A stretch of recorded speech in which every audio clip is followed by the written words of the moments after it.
FM 102.4 मेगाहर्ट्झवर आकाशवाणीचं हे अकोला केंद्र आहे. शेतकरी बंधूंनो, कार्यक्रमात ऐकूया हमी भावाने शेतमाल खरेदीचे अनुभव याविषयी शत्रुंजय शेतकरी उत्पादक कंपनी आलेगाव तालुका पातूर जिल्हा अकोलाचे संचालक अक्षय जैन यांची किशोर कुकडे यांनी घेतलेली मुलाखत.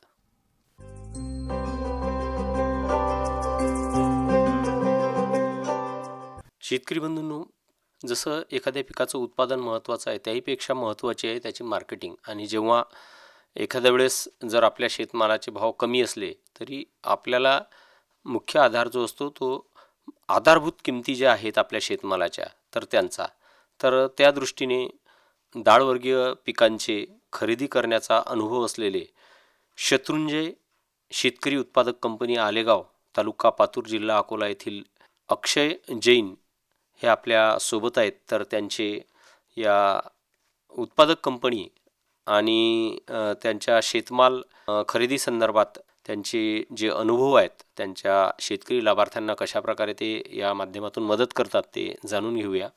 नमस्कार अक्षय भाऊ. नमस्कार. अक्षय भाऊ, मला असं सांगा की साधारण तुमचं आलेगाव म्हणजे खूप मोठं गाव आहे आणि आजूबाजूचा भाग आहे तो भरपूर असा तुमच्या गावाला जुळून आहे. तर हो. तुमचा जो परिसर आहे, साधारण तुमच्या भागामध्ये कोणकोणती पिकं घेतल्या जातात?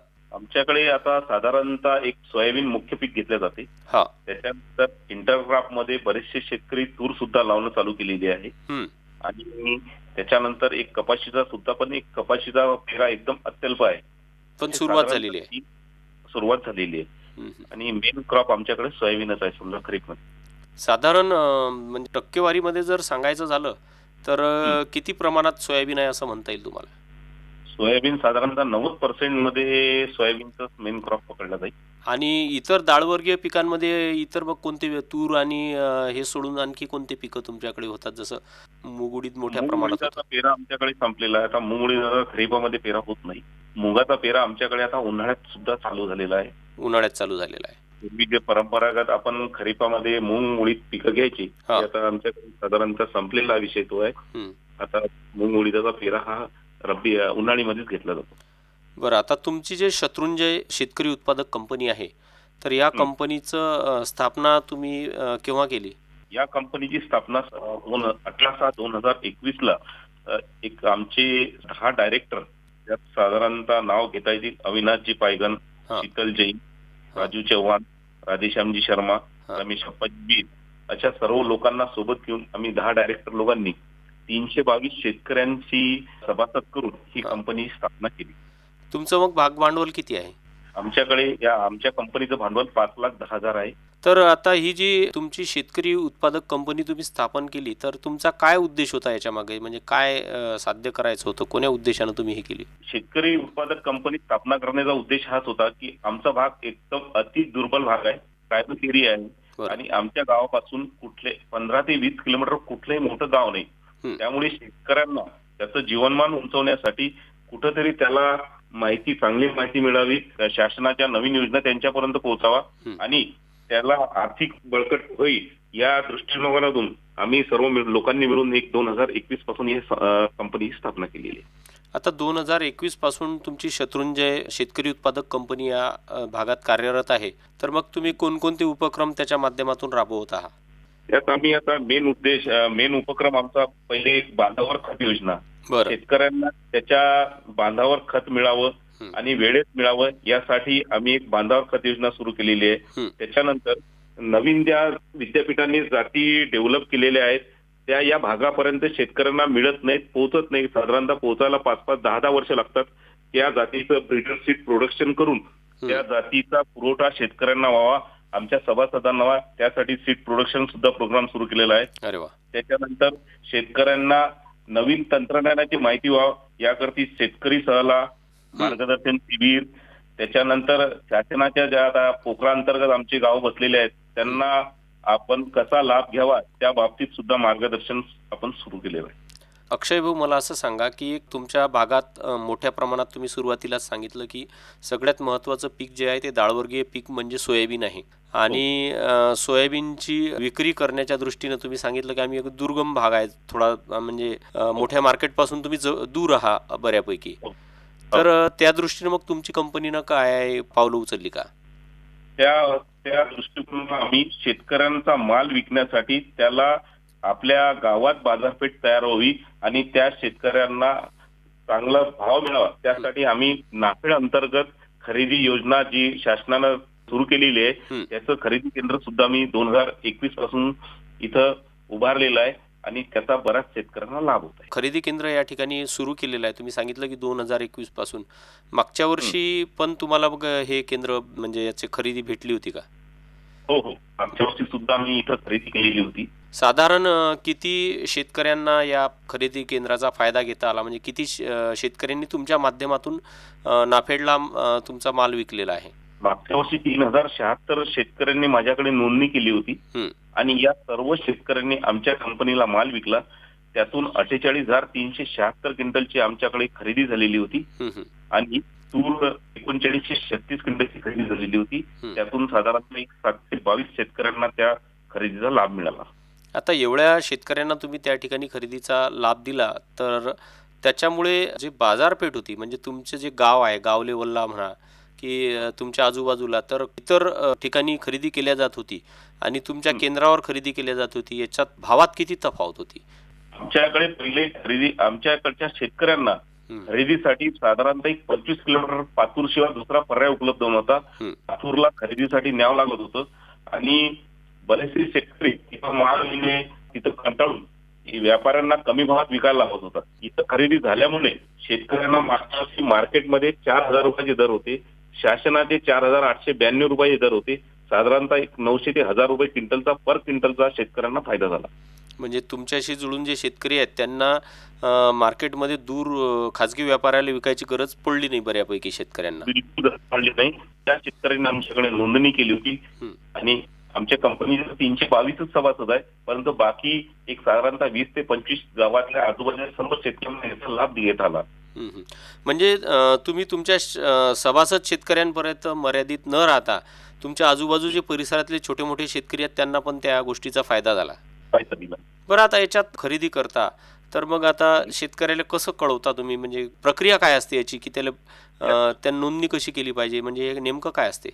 खरेदीची प्रक्रिया अशी असते की त्या ई समृद्धी म्हणून पोर्टलवर शेतकऱ्यांनी स्वतः नोंदणी करावी किंवा आम्ही शेतकऱ्यांना आमच्या खरेदी केंद्रावर सुद्धा नोंदणीची प्रक्रिया सुरू केलेली आहे, सेवा सुरू केलेली आहे. त्या शेतकऱ्यांनी 7/12, 8 आधार कार्ड आणि लिंक असलेलं पासबुक एवढे डॉक्युमेंट घेऊन त्यांना आमच्याकडे नोंदणी करावी.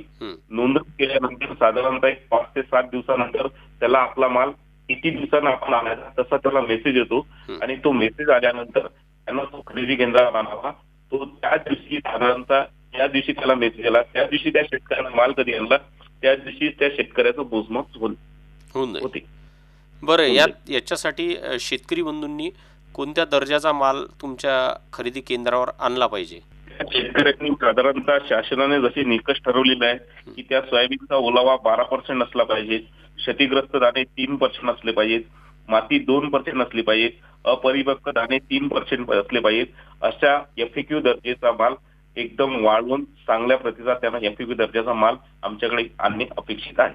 मग आता याच्यासाठी तुमची यंत्रणा जी आहे तर ते सगळं चेक करून मग त्याचं म्हणजे काय होते की बऱ्याच वेळा ग्रेडिंगला वेळ लागतो, बऱ्याच वेळा शेतकऱ्याचा तो माल त्या दर्जाचा आहे का नाही हे ठरवण्यासाठी सुद्धा वेळ लागतो.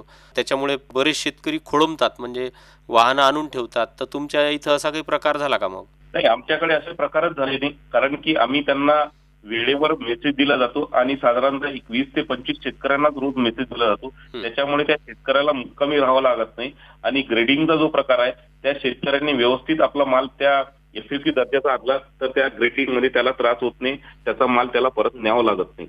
बरोबर. आणि त्याला मनता किंवा बुरधण हमालीचा, भाड्याचा, वाहतुकीचा बुरधण पडत नाही.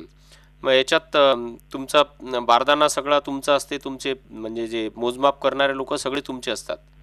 हो, हमाली सुद्धा नाफेड मार्फत म्हणजे आमच्या फार्मा प्रोड्युसर कंपनी जे असतात, बारदाना सुद्धा नाफेडचाच असतो. त्यामुळे शेतकऱ्यांना तो काही बुरधण पडत नाही. बस त्यांनी माल आणून मोजून देणे एवढंच त्यांचं काम राहते.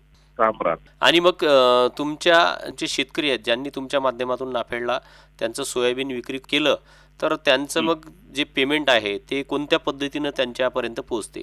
ते पेमेंट त्याचं आधार कार्ड ज्या खात्याला लिंक आहे त्या खात्यात त्या डीबीटी द्वारे त्याला पैसे पडतात आणि साधारणतः 5 ते 7 दिवसात त्या शेतकऱ्याला पैसे मिळतात. म्हणजे त्याच्या अकाउंटवर जातात, त्याच्यात तुमचा त्याच्या एपीओचा काही रोल नाही, म्हणजे तुमच्याकडे येणे. एफपीओचा काही रोल नसते. हं. नाफेड डायरेक्ट त्या खात्यात त्या पैसे जसा माल त्याचा मोजला जातो त्याला एक काउंटर स्लिप दिला जाते. एक काउंटर स्लिप नाफेडला सबमिट केला जाते आणि तो माल वखारला जमा झाला हं. की त्या शेतकऱ्याला साधारणतः 2 ते 3 दिवसात पैसे मिळतात.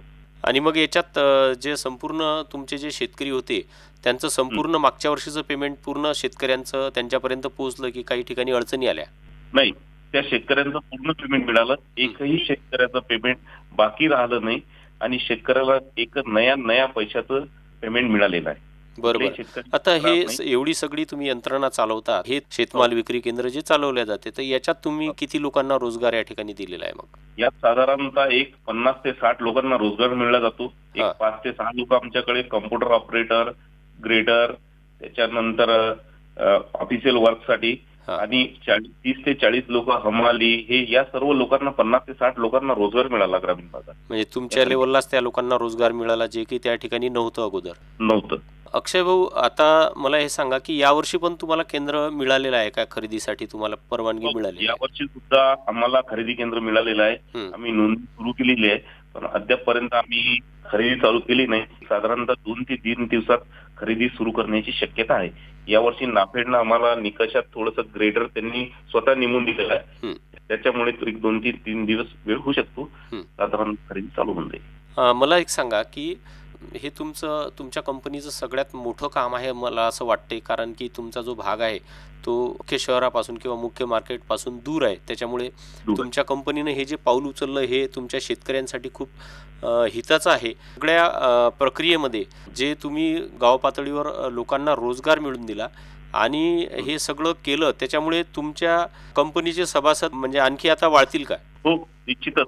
हं. यावर्षी मला असं अपेक्षित आहे की साधारणतः एक कंपनीचे जे सभासद जे 322 ची संख्या होती, एक साधारणतः 1500 पर्यंत कंपनीचे सभासद व्हायला हवे. खऱ्या अर्थानं तुम्ही ज्या उद्देशानं तुमच्या कंपनीची स्थापना केली होती की आपल्याला या शेतकऱ्यांपर्यंत ह्या सगळ्या गोष्टी पोचवायच्या आहे, जसं तुम्ही सुरुवातीला सांगितलं की शासकीय योजना असतील, तुमच्या पोखरामधील काही योजना असतील, शिवाय तुम्ही आता एक गाव लेवलला एक मोठी मार्केट त्या शेतकऱ्यांना मुख्य पिकासाठी उभी करून दिलेली आहे. मला एक सांगा की आणखी कोणते डाळवर्गीय वाण तुम्ही तुमच्या खरेदी केंद्राच्या माध्यमातून नाफेडला देऊ शकता? एक तूर आहे, हा. हरभरा आहे, हा. मूग आहे, उडीद आहे. या 4 पिकाची साधारणतः खरेदी केली जाते. हं. आणि त्यात मी सर्वात म्हणजे एक आभार मानायला पाहिजे कृषी मंत्री शिवराजसिंग चौहान यांनी आपल्या महाराष्ट्रात या हमीभाव खरेदी केंद्राला मान्यता दिली. त्या संदर्भात मागच्या वर्षी साधारणतः पूर्ण महाराष्ट्रात 18 लाख क्विंटल खरेदी झाली होती आणि या वर्षी सुद्धा त्यांनी 21 लाख क्विंटल खरेदीचं आपल्याला परवानगी दिलेली आहे. त्यामुळे खरोखरच शेतकऱ्यांना त्याचा खूप फायदा होणार आहे. बिलकुल बिलकुल बिलकुल चांगली गोष्ट आहे. तुमचं आणि तुमच्या संचालक मंडळाचं मी अभिनंदन करतो. आणि धन्यवाद. तुम्ही जे महत्त्वपूर्ण मुलाखत जी खरेदी प्रक्रियेसंदर्भात डाळवर्गीय पिकांच्या आधारभूत किमतीने तुम्ही जे खरेदी करता आणि शेतकऱ्यांना अगदी गावात तुम्ही हे सेवा देताय, त्याबद्दल तुमचे खरोखरच आभार आहेत. आणि आपण ही जी मुलाखत आकाशवाणी केंद्राला दिली त्याबद्दल मी आमच्या शेतकरी श्रोत्यांतर्फे आभार मानतो. धन्यवाद. खूप खूप धन्यवाद आपले सुद्धा. आत्ताच आपण अक्षय जैन, शत्रुंजय शेतकरी उत्पादक कंपनी आलेगाव, तालुका पातूर, जिल्हा अकोला यांची किशोर कुकडे यांनी घेतलेली मुलाखत ऐकलीत. विषय होता हमी भावाने शेतमाल खरेदीचे अनुभव.